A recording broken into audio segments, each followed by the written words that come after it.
বেচারিরা অত দূর থেকে বাড়ি খুঁজে দিয়েছে, এটাও একটা কথা।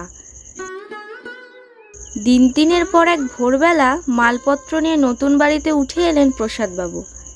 এসে দেখলেন সত্যি অসুবিধার কিছু নেই। একতলা বাড়ি, নিচটা বড় বড় তালা দিয়ে বন্ধ। পাশ দিয়ে ছাদ পর্যন্ত উঠে গেছে লোহার সিঁড়ি। উঠে গেলেই ছাদ, ছাদের একপাশে ঘর। ঘর দেখে প্রসাদবাবু চমকে উঠলেন। ঘর তো বিরাট, হেসে খেলে গড়াগড়ি দিয়ে থাকতে পারবেন। ঘরের কোনায় খাট, খাটের মাথার কাছে জানালা। জানালা খুললেই ছাদ, সেটাও বড়। ভোরের নরম রোদ পড়েছে। নারকেল গাছটা ঝুঁকে আছে শান্ত ভঙ্গিতে, একটু একটু দুলছে। বাহ, অল্পক্ষণের মধ্যেই মনের খচখচানি দূর হয়ে গেল প্রসাদবাবুর। তিনি মনে মনে ঠিক করলেন এবার বদলে যাবেন। ভূত্রুদের ছেলে মানুষই মাথা থেকে ঝেড়ে ফেলবেন একদম। সবাই চমকে যাবে, হাসি ঠাট্টা বন্ধ হয়ে যাবে।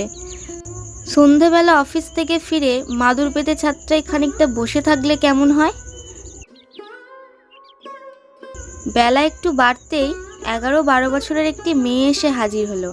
মিষ্টি দেখতে, গায়ে একটা ফুলকাটা ফ্রক, ঘাড়ের দুপাশে দুটো বিনুনি ঝুলছে, তাতে লাল রঙের সস্তার ফিতে, কপালে ছোট একটা কালো টিপ। প্রসাদবাবু বললেন, তুই কে? মেয়েটি হাসি হাসি মুখ করে বলল, আমি বীণা। বীণাকে? মেয়েটি ফিক করে হেসে বলল, বীণার মায়ের মেয়ে। প্রসাদবাবুর এবার মনে পড়ে গেল বীণার মা মানে যে মহিলা তার রান্না করবে। প্রসাদবাবু বললেন, তোর মা কোথায়?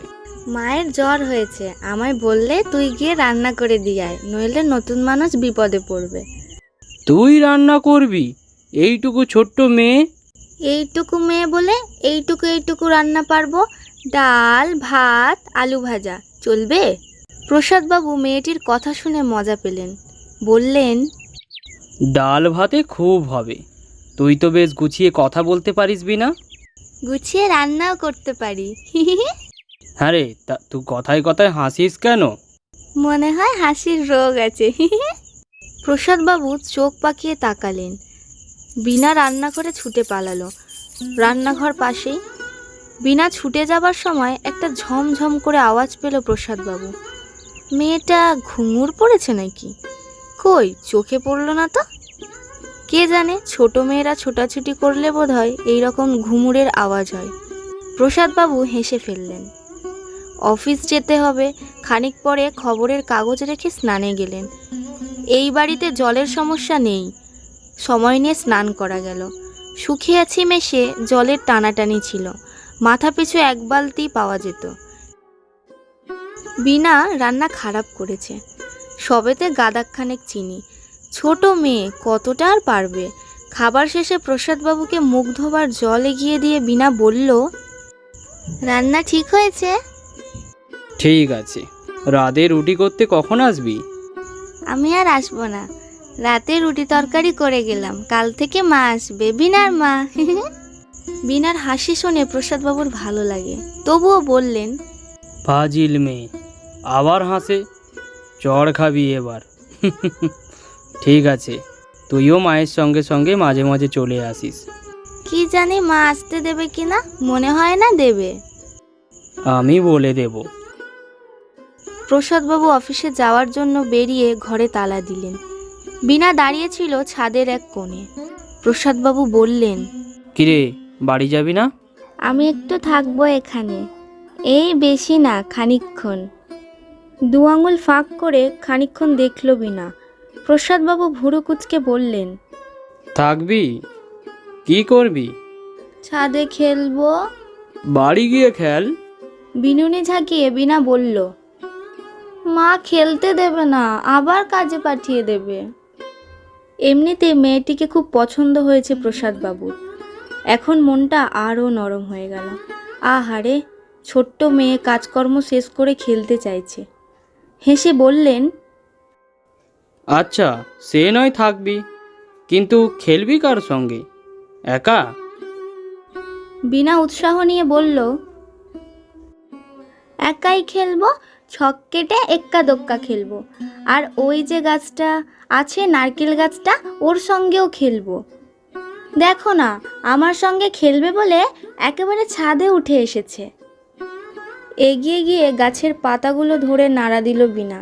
ডালপালা দুটো দুলে উঠল, সাড়া দিল। প্রসাদবাবু মনে মনে বললেন, পাগল মেয়ে। মুখে বললেন, ঠিক আছে খেল, আমি চললাম। তুই যখন যাবি সিঁড়ির মুখের গ্রিলের দরজাটা ভালো করে বন্ধ করে দিয়ে যাবি, ঠিক আছে? আর তোর মা কালকে যেন তাড়াতাড়ি আসে, দেরি হলে আমার আবার কিন্তু অফিসে যেতে লেট হবে।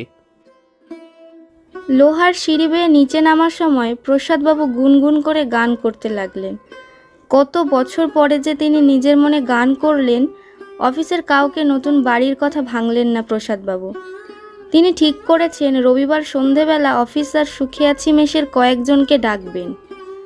ছাদের উপরে বসে গল্প গুজব হবে, সঙ্গে আর একটা করে ফ্রেশ ফ্রাই। একটু খরচ হবে ঠিকই, তা হোক, চমৎকার বাড়ি দেখাতে একটু খরচ করতেই হয়। মিনার মাকে বলতে হবে মেয়েটাকে যেন সেদিন সঙ্গে নিয়ে আসে, সবাইকে চা দেবে। অফিস থেকে বেরোনোর সময় ভগ্নিপতিকে একটা ফোন করতে গেলেন প্রসাদবাবু। ফোনে পাওয়া গেল না। ঠিক আছে, কালই হবে, তাড়াহুড়োর তো কিছু নেই, বরং একটা রাত কাটুক। বাড়ি ফিরে প্রসাদবাবুর মন আরও ভালো হয়ে গেল। ছাদটা একেবারে ঝকঝক করছে, বোঝাই যাচ্ছে বিনার কাজ। খেলার শেষে ঝাঁট দিয়ে গেছে, একপাশে ইট দিয়ে আঁকা এক্কা দোক্কা খেলার অস্পষ্ট ছোঁয়া। প্রসাদবাবু মুচকি হাসলেন। নিজের হাতে চা বানিয়ে নিয়ে ছাদে মাদুর পেতে বসলেন। ফুরফুর করে হাওয়া দিচ্ছে, ঘরে ফেরার পাখি কিচিরমিচির ডাক। ধীরে ধীরে সন্ধে নামলো, আকাশ ভরা তারা, মস্ত বড় চাঁদ। নারকেল গাছের পাতায় হাওয়া লেগে ফিসফিস আওয়াজ হচ্ছে, বেশ লাগছে। এইভাবে আকাশ, গাছপালা, পাখি অনেকদিন দেখা হয়নি। না, কিঙ্করার ছন্দা কাজটা ভালোই করেছে। প্রসাদবাবু হাত বাড়িয়ে নারকেল গাছের পাতা ছুঁলেন। পাতার দল হাওয়ায় সরসর করে একবার সরে গেল, আবার ফিরে এলো, যেন প্রসাদবাবুর সঙ্গে খেলতে চাইছে। অনেক রাত পর্যন্ত ছাদের বসে রইলেন প্রসাদবাবু। নিজেই অবাক হয়ে গেলেন, কই ভয় টয় তো কিছু করছে না। ভয় সব পালিয়েছে নাকি? নিশ্চয়ই পালিয়েছে। ছন্দা ঠিকই বলেছে, এতদিন অন্ধকারে ঘুপচি ঘরে থাকতে থাকতে মনের ভেতরেও অন্ধকার বাসা বেঁধেছিল। এই খোলামেলা পরিবেশ তাকে মুক্ত করেছে। প্রসাদবাবু মনে মনে হেসে উঠলেন। না, ভয় পালায়নি, ভয় ফিরে এলো অনেক রাতে। তবে সেটা প্রসাদবাবুর পরিচিত ভয় নয়, অপরিচিত ভয়, অনেক তীব্র, হাড়হিম হয়ে যায়। রাত তখন একটা নাকি দুটো। নতুন বাড়িতে সাধারণত প্রথম দিন ঘুম আসতে দেরি হয়। এই বাড়িতে প্রসাদবাবুর কিন্তু বিছানায় শুয়েই ঘুমিয়ে পড়েছেন। ঘুম ভাঙল এক ধরনের অস্বস্তিতে। প্রসাদবাবু বুঝতে পারলেন অস্বস্তি নয়, আওয়াজ।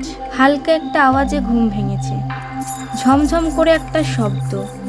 আওয়াজটা আসছে ধীমে ধীমে। কে যেন ঘুমুর পায়ে হাঁটছে। হাঁটছে? হাঁটছে না, লাফাচ্ছে। কে লাফাচ্ছে? কোথায় লাফাচ্ছে? গলা শুকিয়ে গেল প্রসাদবাবুর। তিনি চোখ খুললেন। ঘর অন্ধকার। অন্ধকার কেন? ঘর অন্ধকার থাকার তো কথা নয়। রাতে তো তিনি আলো জ্বেলে শুয়েছিলেন। নতুন জায়গায় তিনি ঝুঁকি নেননি। চোর ডাকাত থাকতে পারে, আলো দেখলে ভয় পাবে। ধরফর করে বিছানায় উঠে বসলেন প্রসাদবাবু। আলো কে নেভালো? লোডশেডিং হতে পারে। মাথার ওপর ফ্যান তো ঘুরছে না। প্রসাদবাবু বুঝতে পারলেন ঝমঝম আওয়াজটা আসছে ছাদ থেকে, কখনো জোরে, কখনো মিলিয়ে যাচ্ছে। শরীরের অস্বস্তিটা এবার ভয়ের চেহারা নিল। অন্য সময় এক ছিটে পুটা ভয় পেলেও প্রসাদবাবু চাদর মুড়ি দিয়েছেন। আজ কিন্তু উঠে বসলেন। একবার ছাদে গিয়ে দেখলে কেমন হয়? কথাটা ভাবতেই প্রসাদবাবুর মন একসঙ্গে দুটো উত্তর দিল। কিছু হয়নি, সব মনের ভুল। নিজে গিয়ে দেখে এসো একবার, ভয় পেলে চলবে না। ভয়ের দিন তোমাকে শেষ করতেই হবে। যেও না বাইরে, বিপদ আছে। দোনমনোর মধ্যে খাট থেকে নামলেন প্রসাদবাবু। অন্ধকারে টলতে টলতে দরজার দিকে এগিয়ে গেলেন।